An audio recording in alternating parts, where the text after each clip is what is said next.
Hello, and welcome to the Doc Exchange, a Real Stories podcast. In partnership with the Grierson Trust. Every week, I'll ask a new filmmaker or filmmaking team about 3 documentaries, connected by a single theme, that have made a meaningful impression on their work and life.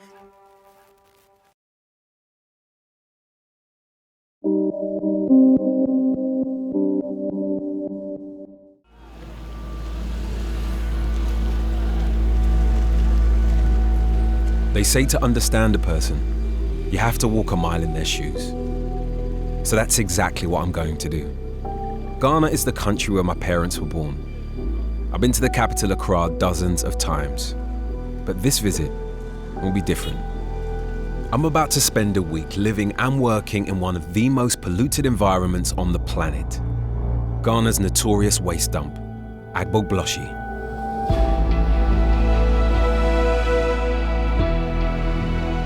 I've been told about a rubbish dump that isn't just a rubbish dump. It's something that's new to me. It's an e-dump. So it's predominantly electronic waste. It's computers, it's TVs, rubbish that has value. Recycling West Africa style. Consumer electronics smashed, sorted, and the valuable metals extracted. This is where technology goes to die.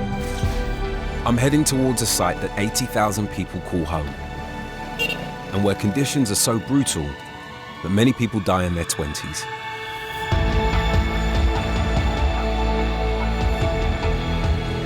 Apparently, it's one of the most toxic places on the planet. They found cadmium 30 times over acceptable levels. Levels of lead topped 100 times. It is a disaster of mammoth proportions. It's been alleged that the rubbish arrives in Ghana from all over the world, including the UK. But are we complicit in creating this place? And what's life like for the people who eke out a living on it?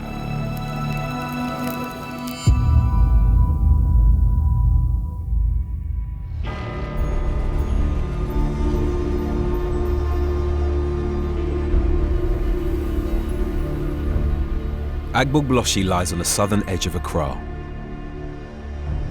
It first sprung up in the late 90s when small amounts of electrical waste started being dumped on a disused floodplain. What's going on? Now, this 20-acre toxic graveyard deals in everything, from kettles to car parts, mobile phones, to fridge freezers. It feels like there's just oil everywhere. You can see it in the water and you can just smell it in the air. I've been told to track down a team of young lads who work as burner boys. The people grafting at what is considered to be the bottom of the Agbogbloshie ladder. Hello. What's your name?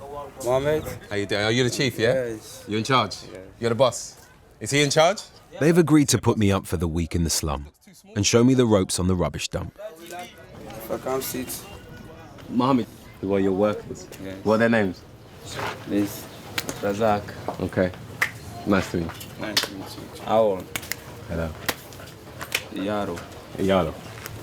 Nice to meet you. So how did you all come together as a team, as a workforce then? Team, yes. Muduka mufto gari guda. She muka zo muka tara nanga muna zauna waje guda muna bida. In 5 years now. Where did you come from? Because you're not from Accra, no? And we are north. We have the northness. From the north? Yes. Yeah. My family is from, well, I always come to Accra. Yes. But my mother's from Swedro. Yes. And my father's from Sekondi. Yes. So I've never been here before. Yeah. I've never seen this part of Accra before. Yeah. So it's a bit of a shock to me. Chief, look before Kanang Gnole. It's snowing Ghana, it's snowing. We have to stand up. Happy birthday to you. Welcome. Happy birthday, new Ghana. Happy birthday, new Ghana.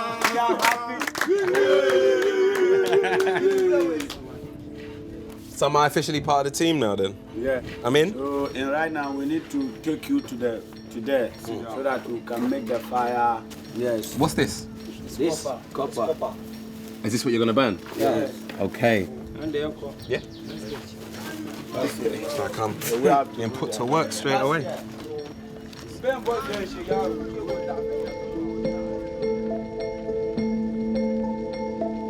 The burner boys provide a service. Cables that have been stripped out of old electrical goods can be brought to them at the edge of the site to have the plastic burned off. This is copper. So if I burn it, the rubber is all going to move it and leave the copper. And that's where the money is. Yes. It's not pleasant, but it's the quickest, cheapest way of exposing the raw copper underneath. All of these bundles, are they yours? Yeah. You have to go collect this one, come. Go collect, come, make fast. Run. Stand here. Quiet. Just here? Quiet. So come. And how much would this be worth, a ball this size? How much is this? I can fit charge them like 2 cedi. Then this one. Turn it over. Yeah. So the fire will enter the things, then burn it easy. So the work inside, thank you. Yes. Inside? Like that? The heat that is coming off of that is insane. And so how many hours a day will you do this for? 9 hours. 9 hours you'll do this for? Wow, the heat. I'm starting to get an idea of just how dangerous what I'm about to do is. Already, like, my mouth tastes funny and I'm spitting and I'm trying to get the taste out of my mouth. I mean, I've been here 5 minutes.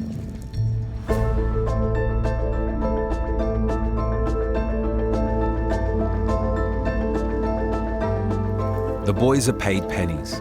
The odd few notes are a bit of spare copper. It pays just enough to buy food, but rarely more. My boy, come. Bring it, be fast.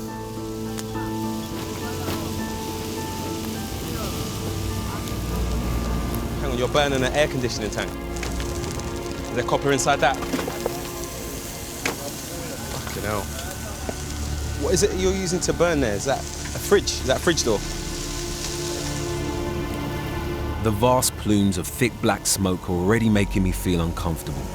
It contains potentially lethal dioxins and high quantities of lead. I've been told that being here for just 1 week, I'll be fine. But in the long term, it could damage the nervous system, attack the kidneys, and ultimately cause cancer. Is it in your nose? Yes. Oh, you can feel it. How good? Yeah. It's bad. You see? Wow. Yes. Dirty. Black.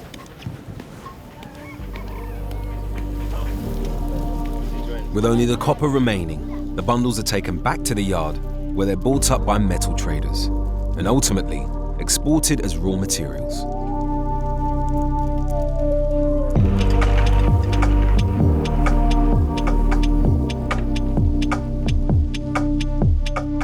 The waste site is an assault on the senses, but it's only half the story. How do we cross the river? Over there? Yeah. On the other side of the river, a vast, sprawling slum has developed. So the work stays that side, and this is where everybody lives? Yeah. Officially called Old Fatima, it's often known by a more derogatory nickname, Sodom and Gomorrah.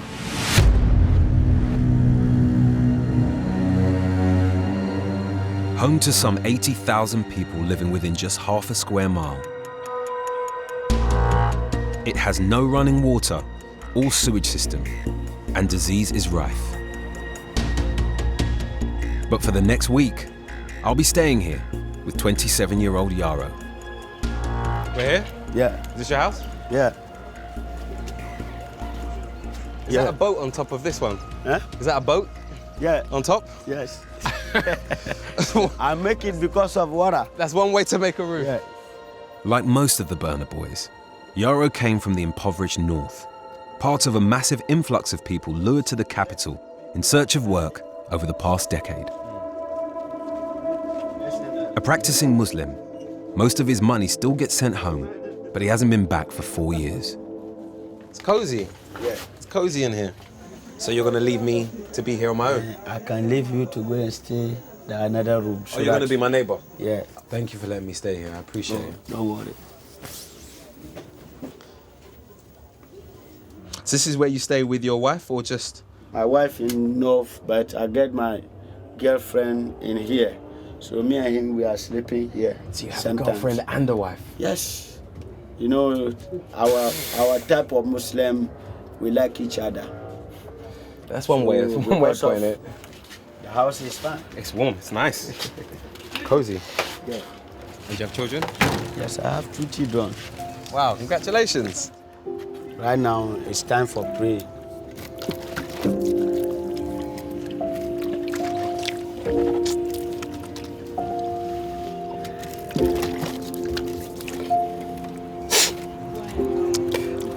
I have to make it here because I make late for the mosque? Yes. So you're going to pray in your room? Yes. Okay.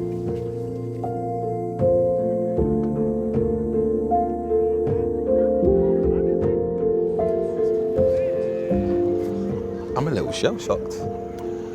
It just feels like I've packed a week into a day. I'm trying my hardest to take it all in, but it is a lot, so much so that my head's pounding a little bit now. Everything from the conditions to what exists just over there. I mean, you've got a highway over there where you've got a shit ton of people that are just driving past this.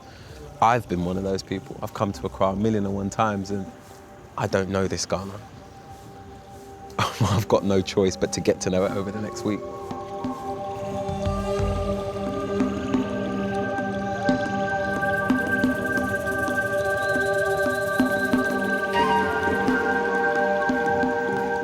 This is clean, it's dry, it's safe, and it's gonna be home for the next week. And you know what, I ain't bloody complaining because this is a lot nicer than some of the places I've seen today. It looks like he's put the fan together through bits and pieces he's found. I mean, it's so impressive. I know how he's done it, but I know I ain't gonna try and put my finger anywhere near that to turn it off. I'll probably lose it.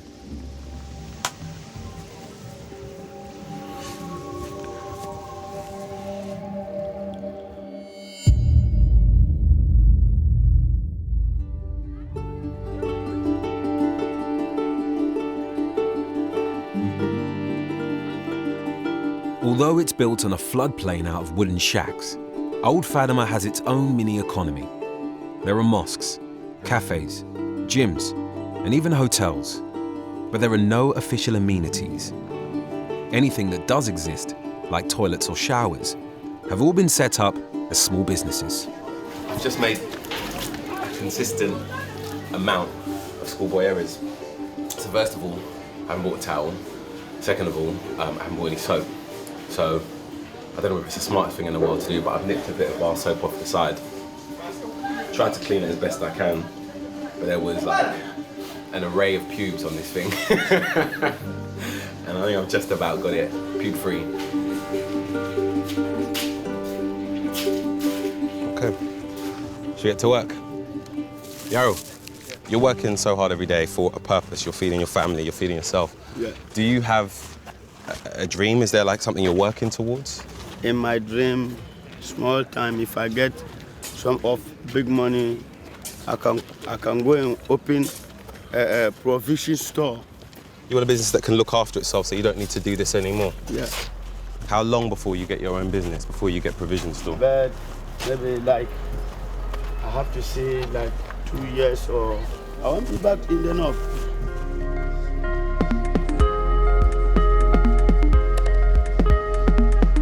The group I'm with are one of several small gangs working on the site.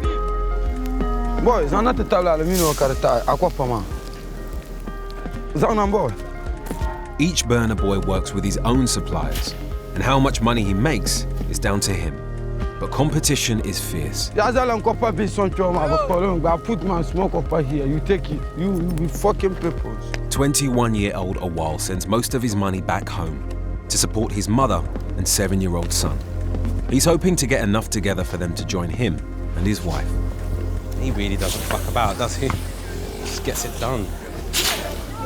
You seem to work harder than them. You work hard. Look, you're sweating. Look at you, sweat. In the water, yeah? Bring it. Put it.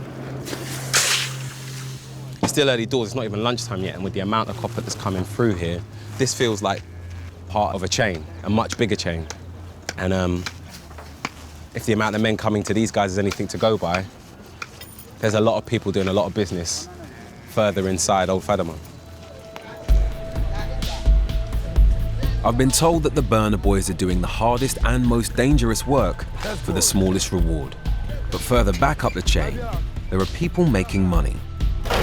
I've asked Awal to introduce me to his main contact, the person who sends all his wires and ultimately provides him with a living. This is one man friend. His name is Baba Tunde. Baba? You see? Yes. Are you Nigerian, Baba? Yeah, I'm Nigerian, yes. Ah. I was going to say, I don't know many Ghanaians called Baba. Baba is one of Agbogbloshie's money men, the people who bring the faulty electrical items onto the site in the first place. You see? Baba, you've got so many computers. Yes. What's the business like here? Is it going well? Yes, it's okay. So what do you do? You see, let me show you. Like, That's one way to get into it. So once you crack into it, you remove the boards, right? yes. See the way I remove the board?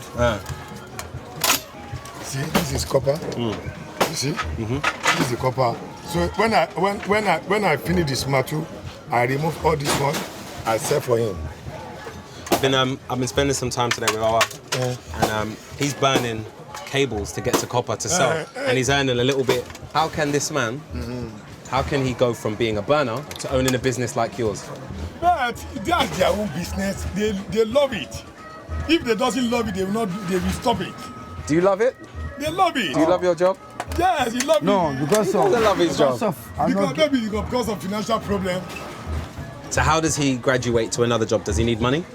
Exactly. Money talks. He can do any other things. If I have money in my pocket, I can move anywhere. Let me see. Let me see how much money is in your pocket. No? Hey! Wow!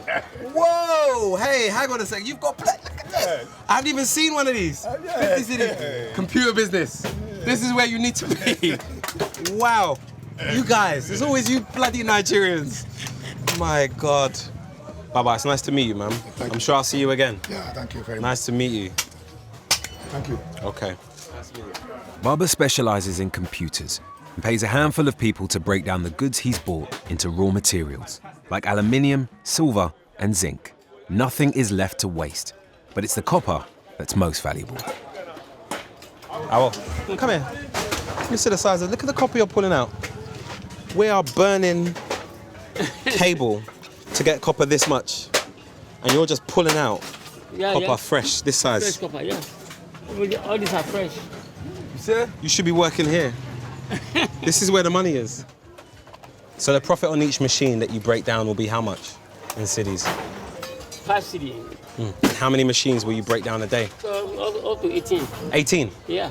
That's not bad. And if you're getting 5, 6 cities as a machine, it adds up. I'm not going to ask to see your wallet. Thank you very much, man. Okay. Awal. Yenko, why? Thank you. All right, yeah. You're welcome.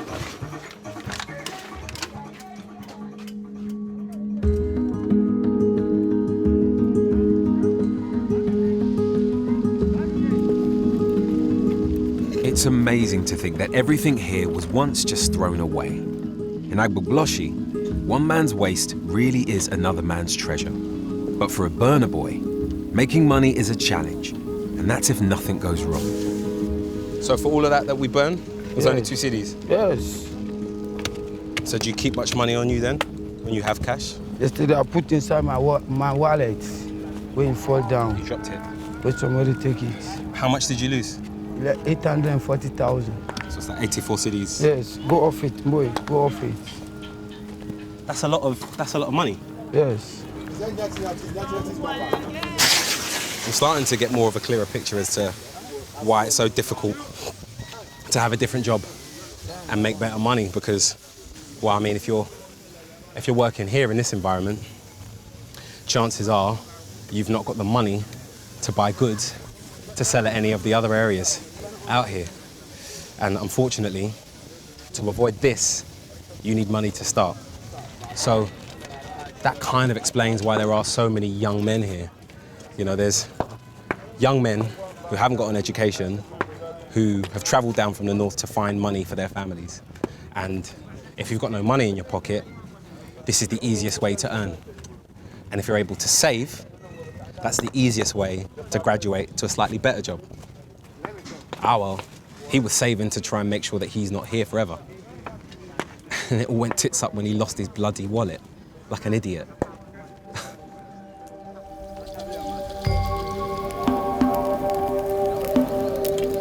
How much money did you make today? Today, I get only 3 cities. Just 3? Yes. Instead of being paid money to burn cables, the boys often take a small amount of copper from their customers instead of cash. It's heavy. Yes. It's a good bag. Hoping to claw back his losses, Awal is cashing in the stash of copper he's been saving up. Where's this copper for us? 8. Make it 10. No. Make it 10. It's not up. Give me Just give the 50. Done. That's it. You see? You see? You need me. Thank you, Auntie. Let's go. All right. Okay. 50 cities. Yes. 50 cities. Buoyed by his 53 cities, or £9, Awal is taking me to his other business venture, across the water in Old Fatima. Did you paint all of this yourself? Yes. It's a tailor's he's setting up with his wife.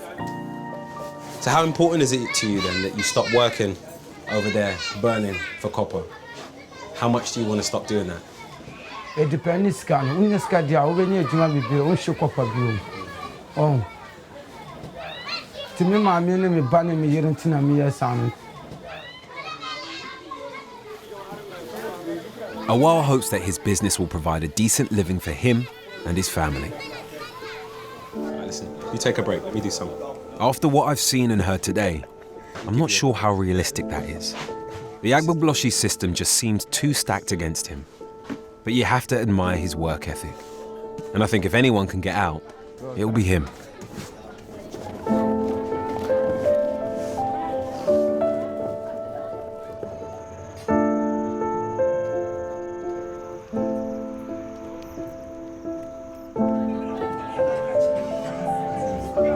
It's fucking tasty, bro.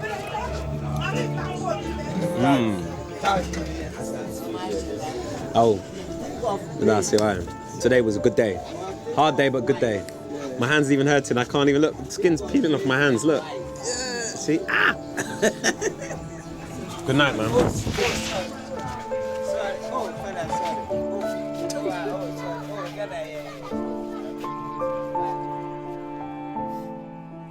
Do you remember being a kid? And I don't know, maybe it's just me. But when I was little, I was the kid that would put batteries in my mouth and get told off for it. That weird chemical taste. Some of you might know what I'm talking about. That weird chemical taste is what I feel like I was subjected to pretty much for the entire day. I have no idea what the long-term effects of that kind of chemical and smoke inhalation actually are, but I do know they can't be good.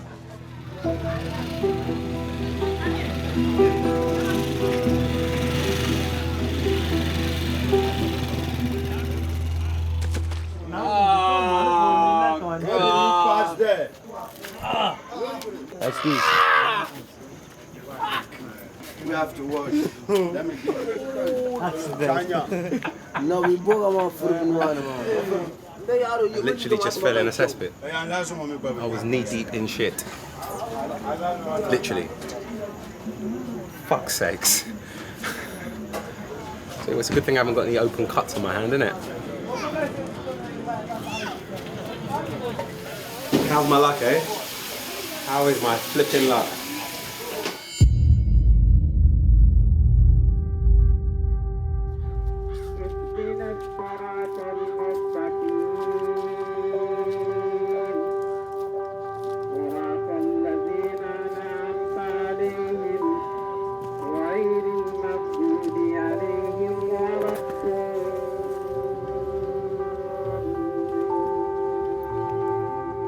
The work here leaves you tired, scratched up, burned and bruised.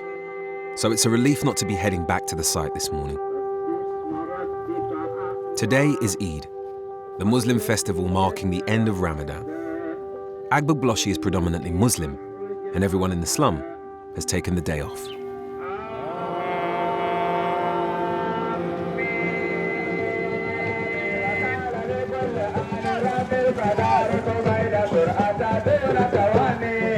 That's one way to make an exit, isn't it? I don't think I've ever seen an imam leave on the back of a motorbike before. It's pretty cool. Prayer's finished? Yes. Fasting's over? Yes, everything's finished. So what are your plans for Ramadan then? What are you going to do today? We have to find somewhere so that we can go and make party.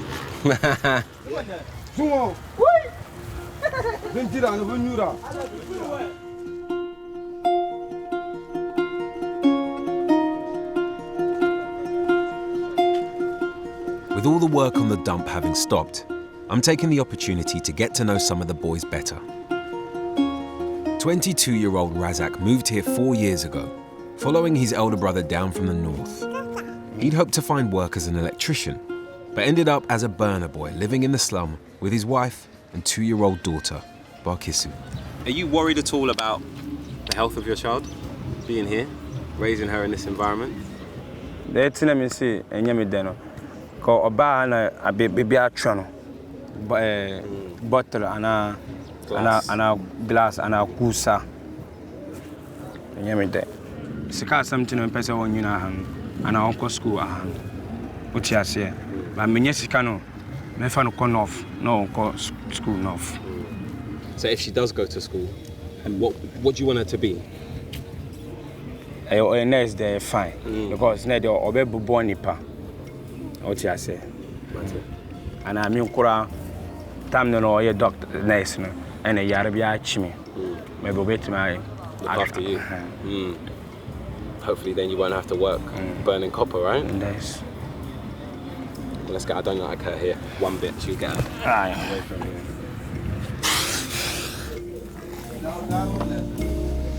You can't help but feel for these guys, having to make a choice between bringing up their children on a toxic waste dump or sending them to live hundreds of miles away in the north. It's not a decision I'd ever want to make, but here, it's a hard reality.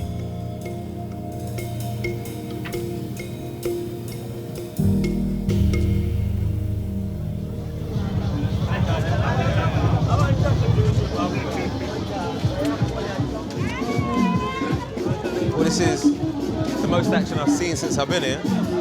I mean, it is Ramadan, so everyone's out and they're celebrating. And it seems like every corner I turn, there's a new party happening. This is turned into a night on the town with the boys, isn't it? Properly. You know, I realise I've forgotten how old these guys actually are.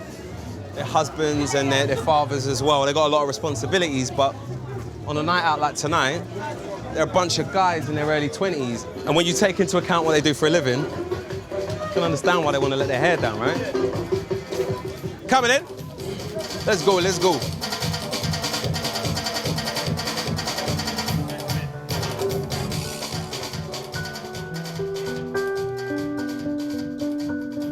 After 3 days, I can see no one here has it easy. Life on Agbogbloshie is tough.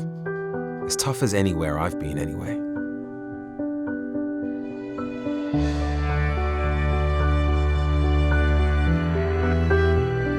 Most Muslims will be spending today celebrating with their families.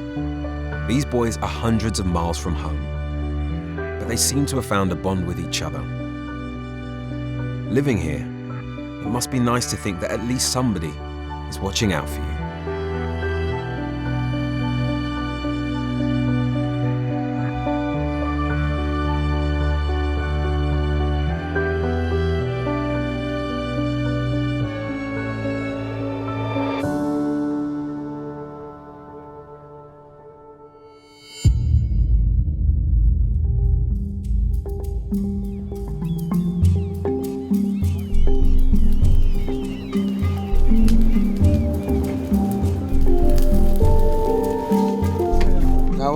Despite their close bond, the boys are trying to save enough money to move on from burning.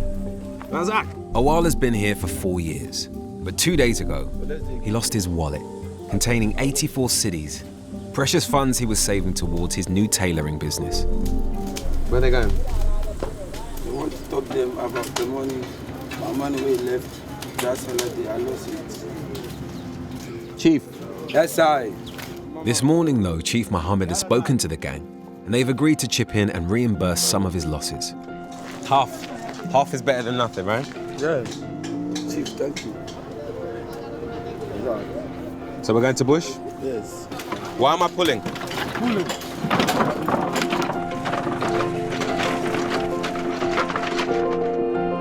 Armed with 90 cedis or £15, we're headed 5 miles across the city, hoping to buy some scrap goods at the local electronics market and sell them for a profit back on site.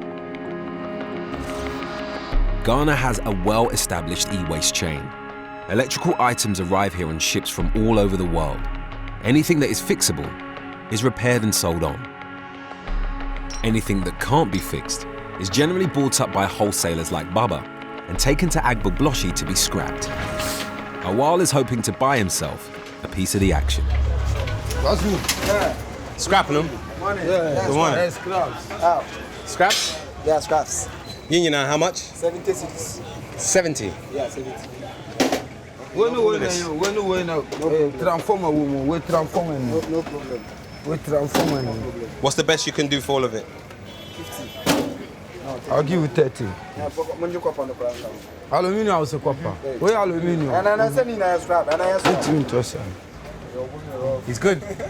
Where next time I focus on my due number. Next time. How much? 40 cities. Everything. Yes.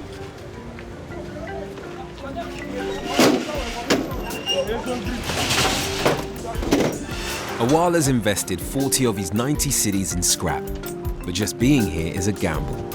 He won't make any money today from burning, and there's no guarantee that he'll be able to sell his goods back on the site. Condemn. Basu. Condemn. Basu. Yes, Mami. You need now, How much?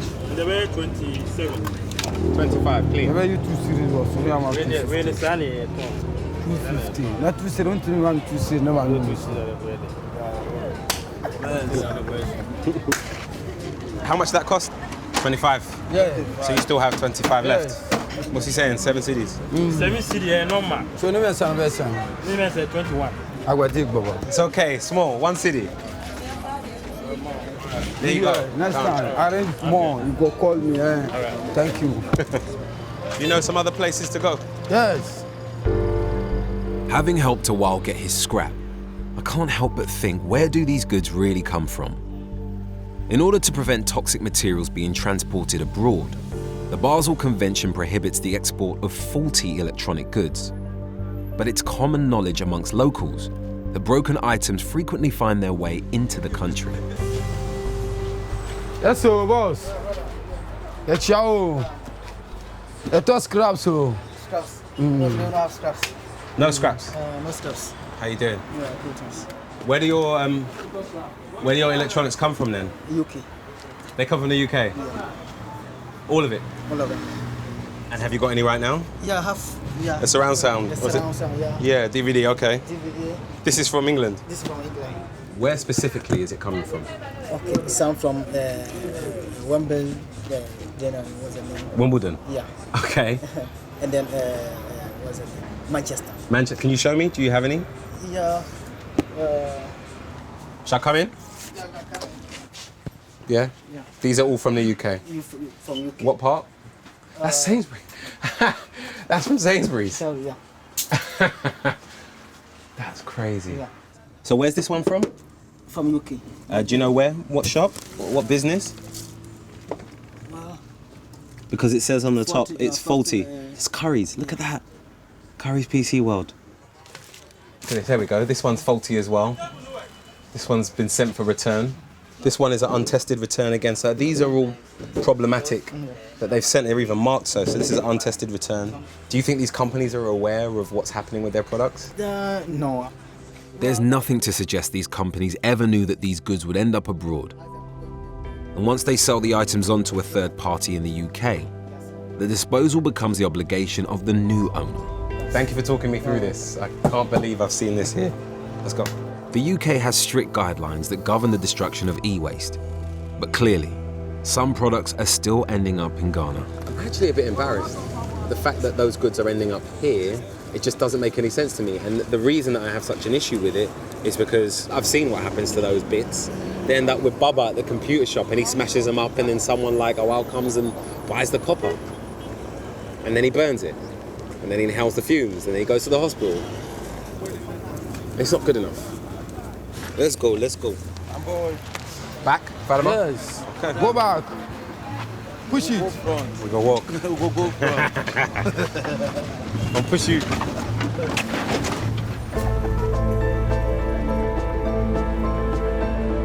I've got no idea if the goods on our cart are British or not. But with all his money invested, we start to head back home.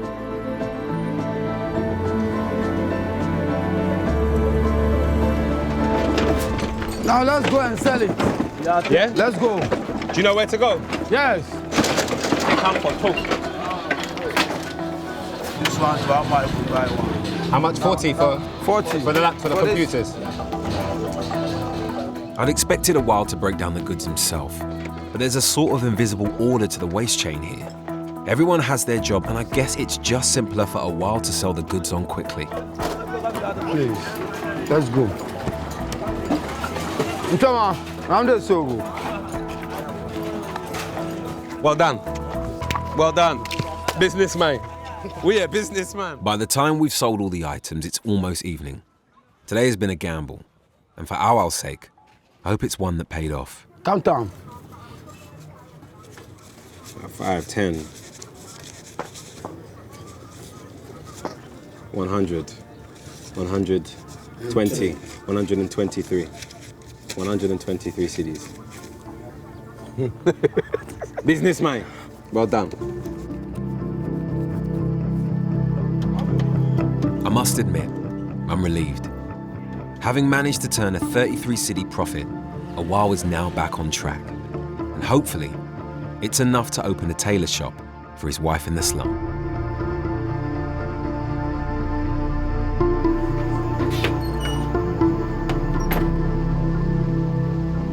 It's a tough place, man. Awal is doing everything he can to ensure that he's going to be okay. He stands the greatest chance of getting it being out of this.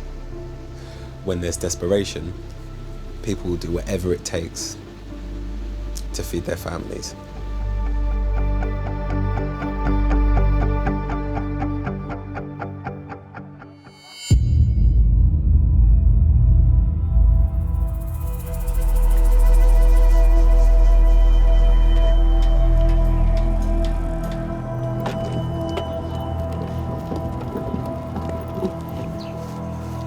Morning. Yeah, I woke up this morning and my chest is just ropey as, and I can't really attribute it to anything other than the smoke. All of the boys have spoken about discomfort, but Yaro seems to be suffering more than most. Yaro, breakfast. This morning I'm supposed to be going with him to see the doctor, where he's arranged to have one of his regular checkups. Okay, so what is it you need to do? Oh, we have to go so that I need to talk with my boss. Some of my customers, they buy plenty goods. Correct me if I'm wrong, what you're saying is you want to go and speak to someone now to guarantee some burning work for when we come back from the hospital where they're helping you with the results of burning. So you want to have work to do as soon as you come back? Let's go, Accra. Okay. We'll go, I will show you the man.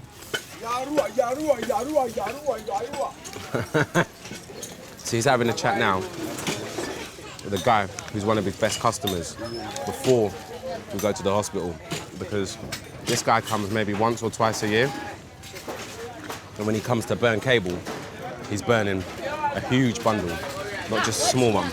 So for Yaro, it's important that he secures that customer instead of somebody else getting that business. We have to go. We go? My match already. You done? Yeah. Sorted? Yeah. Go.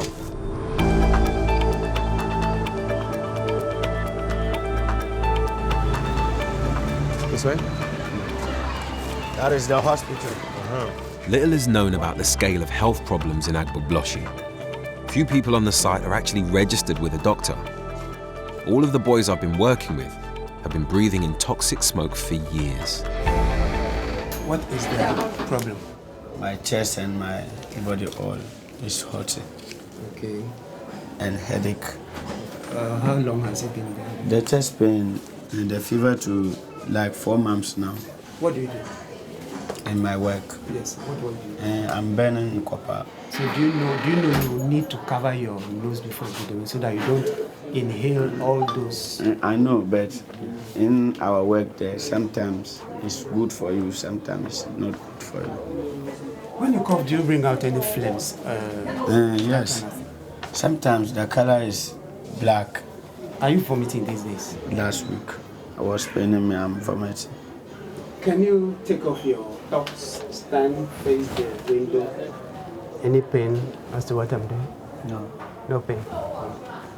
Any pain here? No. I've said something. Okay, sit down. Just sit down, like, don't put it on this thing. So what we do is we do a blood test. We'll take a chest x-ray. And you know some of the smoke and things you are touching can bring you sickness. Sickness is true. You know. It's true. Not protecting yourself adequately. Do you know any of your colleagues working with you who coughs and blood comes out? Yes, my brother's son. He is also here. Sure, bring him over. Let's have a look at him. Okay? I'll bring him. Doctor, you were saying that you want some of his friends to come and see you as well. In your opinion, they should be coming more frequently, these boys that are burning? Yes, anytime they are not feeling well, they should come. It's a problem, and I think the Ministry of Health will have to look into this and see how they can be organized in health. Because I believe, especially the masks, they need it badly. They will have to wear masks and then put other protective gear. Madam, thank you. Thank you. The doctor's examination has identified potential problems. He's asked him to return the following day for further tests. So the doctor is quite concerned. Something is wrong with Yara, and I don't think that he's quite given it the thought that maybe it deserves. On the one hand, it's easy to know how I feel about the burning. It's wrong. Yaro shouldn't have to breathe in toxic fumes all day just to feed his wife and kids, and his mistress. But at the same time, they need this work to put food in their mouths. It's a living, but ultimately, it's killing them. Yaro. Yeah. How be? Oh, fine. You weren't joking about going straight back to work. Have you been here since the hospital? Yeah. You finished? Yes, I finished. How much did you burn? Oh, look at this. Some aluminium. Yeah. So I have to take it to go and sell it. Is the plan to make the money as quickly as possible? See, the way we go to the hospital, Yeah. they ask me about to cover myself. I can't buy my own hand gloves. I have been buying hand gloves to protect myself. And how about your nose? I go and buy my nose own. What was it that he said that made you want to buy the gloves? You know, they said that kind of things is poison. Right now, we have to change our life so that no more poisons in our body, so that we can live long life. What are the effects that we get it from there? Do you not know? You don't Has know? no one told you? Have you not asked until it's the first time that you've asked about the effects of the smoke? Yeah, I don't know the effects. Sometimes you get ulcer, you get chest problem. The money that you get, take it, cover yourself. You see, say the smoke they enter me. How the smoke they enter me? They enter inside my body. So the matter why I'm talking you that you have to protect yourself. As much as it's tickling me that Yaro has become an expert on smoke inhalation and what it might lead to, I'm actually kind of over the moon that he is not only protecting himself, but he's also chewing the ear off of a poor young guy about how he can actually give himself a longer life by just protecting himself while he works here. If I come back in a year, he might be a doctor for the entire Burner Boys, who knows?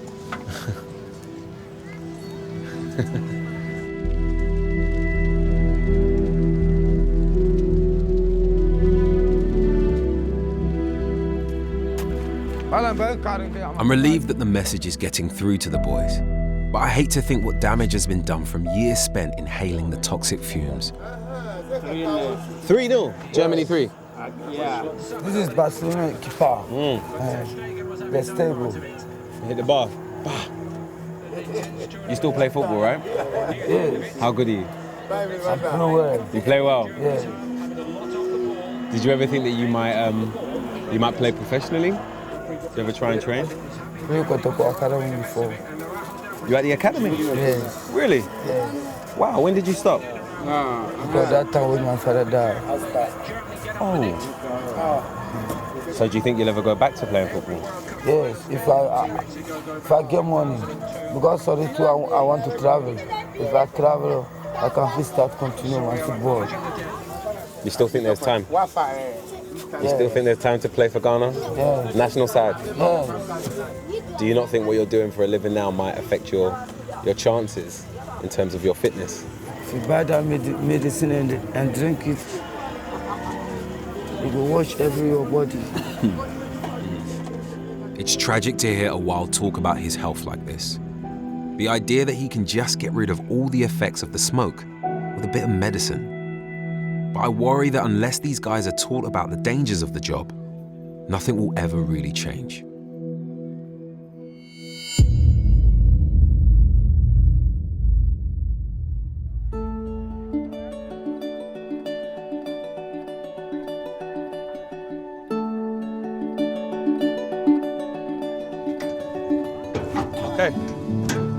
It's my last day in the camp. I feel like I've started to understand what it's like for the people who spend their lives working on the dump. But I'm keen to speak to someone who can tell me about why the e-waste is still arriving and whose job it is to prevent it coming in. I've been told to speak to Fred, a local politician who speaks out on behalf of the residents of Agbogbloshie. Why is there such a problem with e-waste specifically? This e-waste issue is from the Western world. Because you don't bring it, then they won't do the work. And we have a clear-cut conventions and agreements. Why don't you respect the Rahzak Convention that we are not bringing that kind of waste back to this kind of developing countries? So the cause of this problem is the Western world. United Kingdom is one of them, United States of America. We are going to give them a gift. We are donating waste. And that is not fair because they look at the poverty aspect of it. What do you think the future for old Fatima is? I think that in as much as we know it's a very bad practice and that it should stop, but you have to find a solution to it before. Find a way you can integrate them, find good work for them to survive economically. The thing that keeps coming up is money though, and there will always be money in scrap.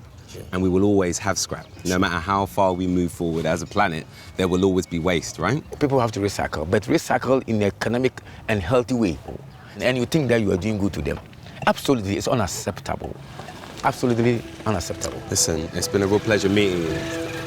Fred's passionate about stamping out e-waste in Agbogbloshie, and it's a relief to hear that at least somebody is fighting on behalf of the locals. But he's right when he says you can't just get rid of it. There's an established community here. People depend on these jobs to survive. Just shutting the place down overnight might do more harm than good.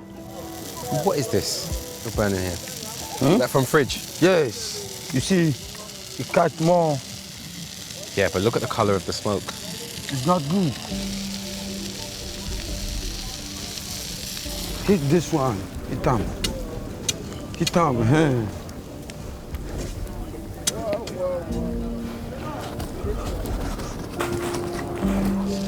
Need to get masked. Hey, I go buy it.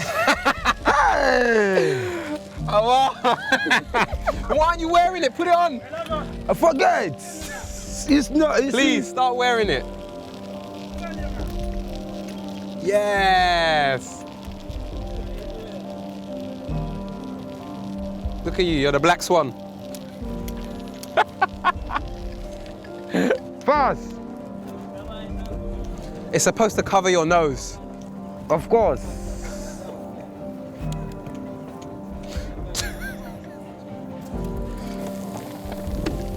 Hey, wait, it's hot. No. We need to get you some gloves next. Jesus Christ. Jesus Christ. I don't really subscribe to the idea of favourites, but he's my favourite. Kind of a cool guy. With my time at Agbogbloshie drawing to a close, I've built up a strong bond with the Burner Boys, especially Yarrow and Awal. But as I come to say my goodbyes, Yarrow's at the hospital for more checks. Listen, thank you so much for having me. Thank you for looking after me. Thank you. Thank you for feeding me as well. Yes. And giving me somewhere to stay. I appreciate you. I appreciate it. All right? Chief Mohammed. Why you here? Chief Mohammed say get something to give you. You have something for me. What's that? Hey, you're making me nervous. What make you last birthday to go back to your hometown? Hey, go. What's that now? Copper. Shit. Reggie Banner boy.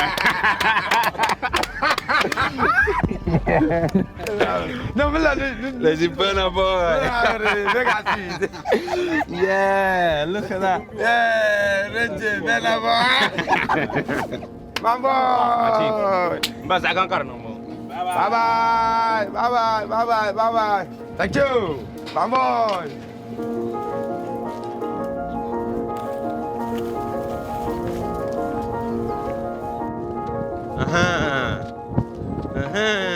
Reggie. The prodigal son. Yeah. Yeah, I'm leaving. Why you are going now? I'm going. Oh. Friend, I'm going home. Go to the hospital. I see the. You got the results? Yeah, I get the results. They say? Yeah, they say I have blood problem and my lungs, some of smoke. So they need me to go and take some of medications. Yeah. And how are you going to pay for the medicine? You're going to have to go and burn? Yeah, I'll come try and do some of work so that I can get the money to go and buy it. Yeah. At least today when you work, you're going to cover your nose? Yeah. And you wear some gloves? And my gloves. Smoke is a lot. Yeah. Smoke is a lot. Yo. Yeah. I have to go. Okay, don't worry. Listen, please look after yourself, okay? Okay, I hear. Yes? Okay. Make sure. I hear. Cover your nose, please. Okay. Look after yourself. I'll cover. Okay. Thank you. Yeah, man. Reggie. Yado, yado. Hey, bye.